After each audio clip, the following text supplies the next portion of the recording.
ninggalaken ponco ndriyane ponco wilangan ndriya angin-angin cipta rasa langkarasa ya bumi Nusantara khususing Suta Jayan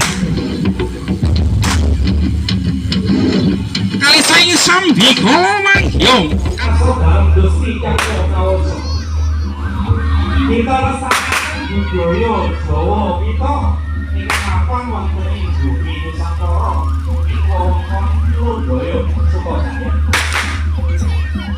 Wis terima kasih dulu. Dan orang gila. Orang Jawa. Monggo Bu Is lan anak putu kita sampun ngantos kesupen nggih. Awake dhewe lungguh turu mangan enak ana ing wilayah Suta Jayan merga panjenenganipun Eyang Sutawijaya. Sampun ngantos panjenengan sadaya sak anak putu canggah turun panjenengan menika kesupen nglestarekaken tawi nguri-nguri leluhur kita ingkang sampun mantuk wonten ngarsa dalem Gusti Kang Maha Kawasa. Wasipun kita eling sapa ta sejatining Eyang Sutawijaya, Eyang Rangga Lodaya menika ingkang buka tanah ing Suta Jayan. Tegesipun ingkang saged mbuka tanah utawi bumi ing Lodaya Suta Jayan menika Eyang Sutawijaya saha Eyang Rangga Lodaya. Pramila panjenenganipun kekalih sampun kondur sowan ngarsa dalem Gusti Kang Maha Kawasa. Panjenengan sedaya sampun kesupen umpami wonten wedal ing dinten Jumat Legi utawi saemut panjenengan. Maksudta abot awake dhewe ngirim donga utawa nyekar ana ing pesaryaning Eyang Sutawijaya, Eyang Rangga Lodaya. Mestinipun boten. Awit perjuanganipun Eyang Sutawijaya, Eyang Rangga Lodaya menika amrat sanget tumraping kula lan panjenengan sami. Samestinipun saged ngraosaken sedaya. Mila sarening awake dhewe dibaratake mangan wis enak utawa ngrasake enak turu iso ngrasake kepenak. Merga tanah Suta Jayan kang wis dibuka dening panjenengan Eyang Sutawijaya, Eyang Rangga Lodaya.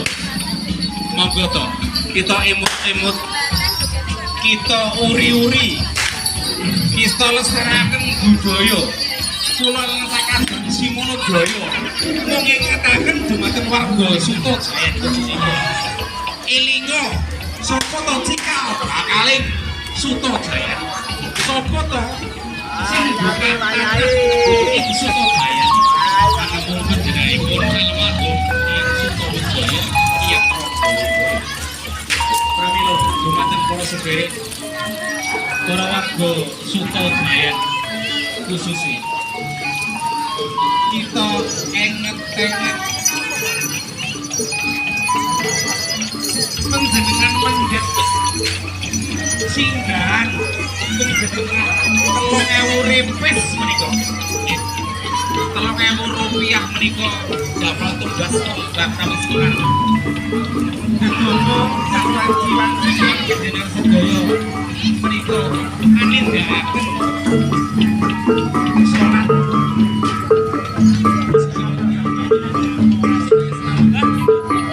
utawi sembahyang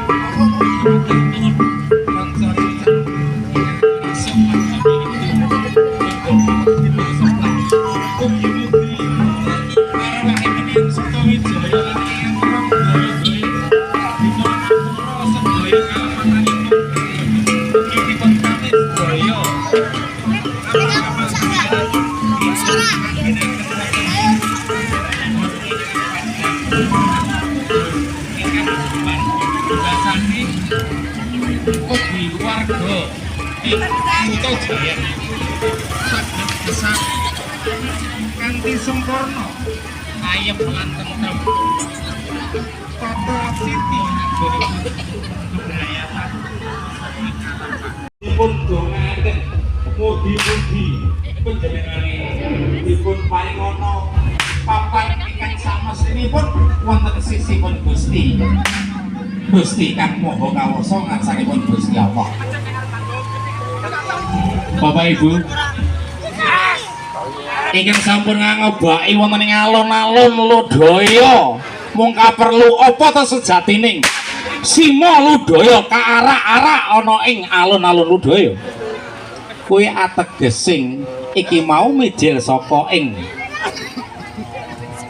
wewengkon pesarian Hyang Sutawijaya. Ayo awake dhewe iki ngeling-eling marang ya kuwi pahlawane awake dhewe sing buka ana ing bumi Ludaya. Awake dhewe iki lungguh kepenak mangan enak dolan di mengsok ngrasake ing kono bisa mukti ngawibawa bahasane. Kalau perjalanan Hyang Sutawijaya lan Hyang Rangga Ludaya ingkang buka ing tanah Sutawijaya menika. Pramila monggo panjenengan sedaya monggo dipuningeti Bapak Ibu. Nggih, mungkin utawi wonten restitusi titik kena tutup bang kami keparang napa nggih. Nyekar wonten kesaranipun monggo menika pas waktu salat utawi sembahyang. Salat menika ateges tiyang Islam, sembahyang menika sedaya agami menika sembahyang. Pramila nek salat duduk wong Hindu Kristen, tapi nek sembahyang menika wong Islam katut sembahyang.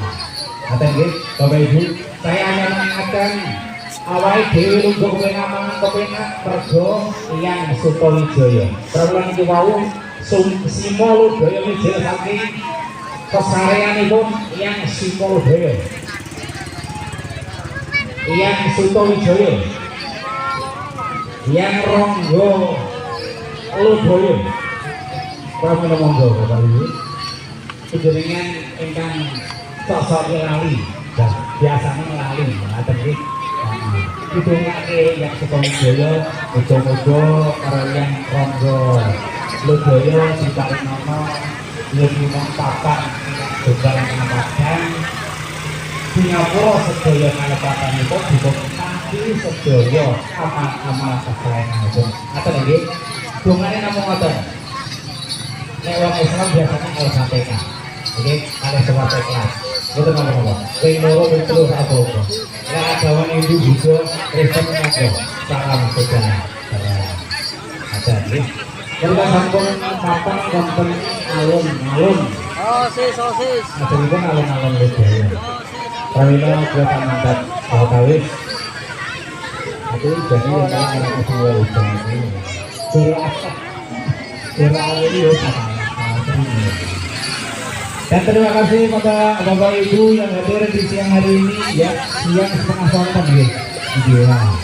Nah, satu kali banget sama metu sama alun buang di sini juga aku ya. Mi Sutajaya. Yo Hyang Sutawijaya, yo Hyang Rangga Ludaya.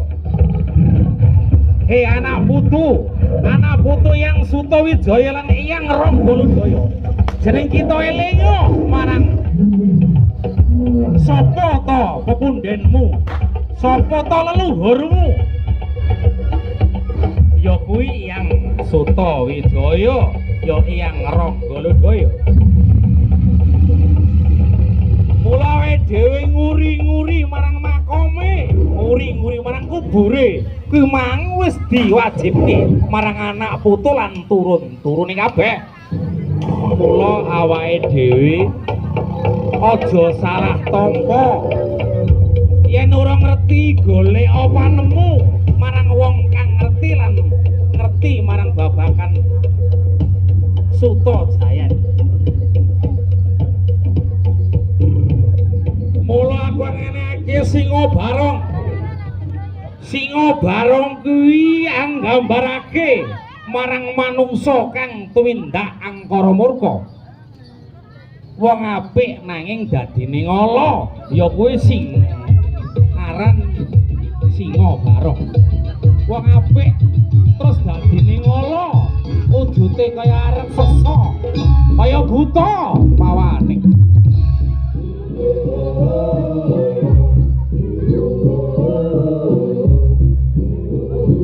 katungka dening Sima Ludaya to Macan Ludaya kang mijil saking padepokan isor kule kang asma Sima Ludaya sejatining apesen jane aku sejatining ya ora pengin nanging akeh warga ing Ludaya khususé Sutajayan ora ngerti marang leluhur ing awake dhewe sing buka ana ing bumi Sutajayan mula yen wis tak aneke ngiling-ilingo ngerti yo yen yang Sutawijaya yang Rangga Ludaya kuwi kang buka ana ing tanah bumi Sutajayan kuwi kabeh aja nganti salah penemu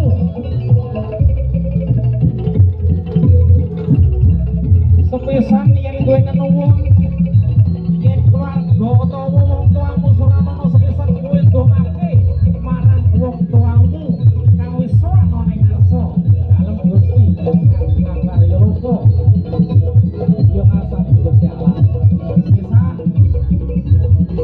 ping pindhone kowe ndongake yo kuwi kaki danyang nini danyang utawa cikal bakal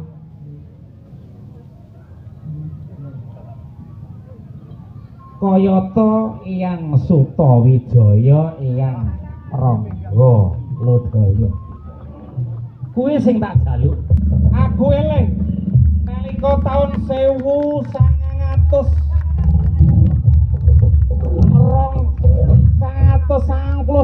ing nalika sapa